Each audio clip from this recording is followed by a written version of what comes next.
Ya, shalom kekasih Tuhan, anak-anak rohaniku yang ada di GBI Pasar Baru Betania Blessing di kota Jambi, serta seluruh keluarga besar GBI Keluarga Hemat Rajani di kota Bontang, di Betel Pilis, dan juga semua kekasih Tuhan yang sedang menyaksikan vlog rohani renungan ini. Saya percaya bahwa dalam kehidupan kita, pasti kita punya keterbatasan, punya kelemahan, dan punya ketidakberdayaan ya Bapak Ibu ya. Dan itu merupakan satu hal yang perlu kita syukuri. Kenapa kok mesti disyukuri? Karena itu tanda bahwa kita sebagai anak Tuhan, perlu Bapa yang ajaib, perlu yang namanya penolong, karena kita tidak berdaya atau lemah.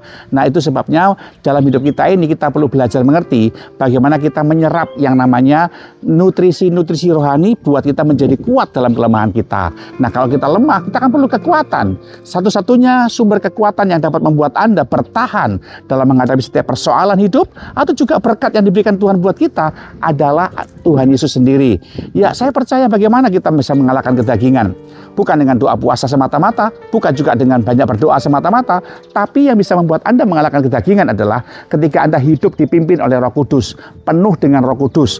Dengan penuh Roh Kuduslah maka Anda akan diberikan kemampuan ekstra buat kita itu menjadi pribadi yang sanggup untuk berdiri di atas kelemahan kita karena Dia memampukan kita dan sampai kepada tujuan-tujuan yang Allah tetapkan dalam hidup kita, yaitu bagaimana saudara dan saya menjadi serupa seperti Kristus. Ada banyak orang yang menilai bukan karena dia punya harta yang banyak, punya penampilan yang menarik, bahkan di sosmednya dia punya banyak followers gitu ya, kelihatannya dia seperti sesuatu yang indah, tapi sebetulnya tidak ada yang tahu kalau dia membutuhkan kekuatan daripada Tuhan.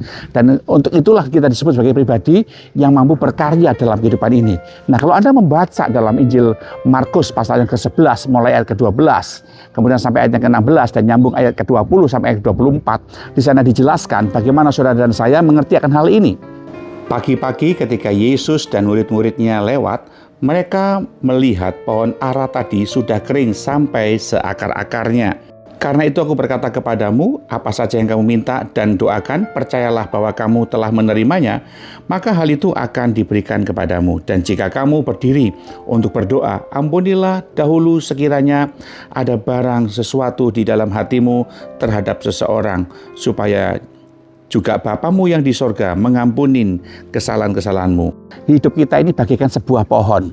Tuhan gak mau Anda itu kelihatan rimbun daunnya ya, kelihatan bertumbuh segar, yang berbuah selalu pada musimnya. Karena Tuhan gak menghendaki Anda jadi orang Kristen yang berbuah pada musiman, tapi berbuah setiap waktu. Untuk pohon itu bisa berbuah, dia perlu menyerap nutrisi tanah, menyerap air, kemudian dimasukkan ke dalam tubuhnya untuk menjadi sebuah pohon yang bisa berbuah. Nah, hidup kita pun sebagian seperti itu. Ada banyak orang yang kelihatan sukses, kelihatan dia pelayanan sana, pelayanan sini, rajin ke gereja, usahanya maju, ya bagikan pohon yang rindang, bisa punya ini, punya itu, tapi sebetulnya di mata Tuhan dia nggak berbuah. Kenapa dia nggak berbuah? Karena dia nggak menyerap nutrisi-nutrisi tanah atau nutrisi-nutrisi rohani dalam hidupnya.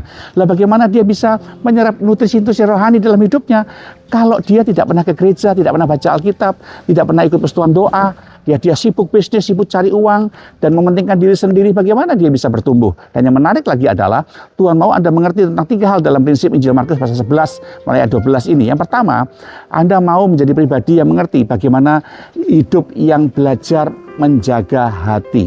Karena waktu engkau menjaga hati hidup yang bersekutu dengan Tuhan, itu bicara tentang bagaimana engkau memiliki kehidupan yang dipersembahkan kepada Tuhan. Lihat bagaimana apa hubungannya Anda disuruh mengampuni orang dalam hidup saudara.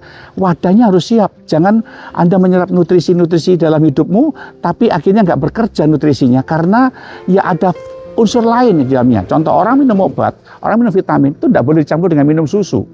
Anda minta berkat kekuatan daripada Tuhan, firman Tuhan masuk dalam hidupmu, tidak boleh dicampur dengan kebencian, tidak boleh dicampur dengan kepahitan, tidak boleh dicampur dengan ketersinggungan. Itu membuat firman Tuhan tidak bisa bekerja dalam hidupmu. Kenapa? Karena kamu berikan wadah atau tempat bagi yang lain.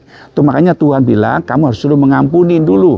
Siapa yang menjengkelkan Anda? Siapa yang membuat Anda menjadi pribadi yang seolah-olah sakit hati atau terluka dan terhina? Abaikan itu sampah, jangan disimpan dalam hati.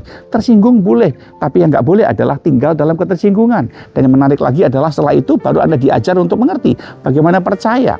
Ya, gunung itu bisa pindah, beranjak di tempatnya. Kuncinya Yesus berkata, belajar percaya. Apa saja kamu minta dan percaya telah menerimanya. Itu rahasia besar Bapak Ibu. Bagaimana kau bisa percaya kalau kau nggak punya kekuatan Tuhan? Bagaimana kau bisa punya kekuatan Tuhan kalau kau nggak kerap dekat dengan Tuhan, tidak karib dengan Tuhan.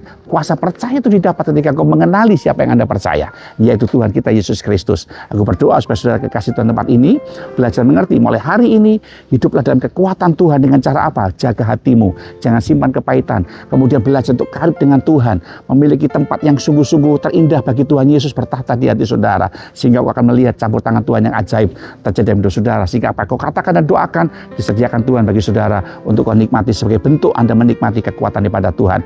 Ingat kekasih Tuhan, untuk menerima kekayaan Anda perlu kekuatan. Untuk bertahan dalam persoalan pencobaan hidup Anda perlu kekuatan. Dan untuk mendapatkan kekuatan tidak ada jalan, tidak ada lain.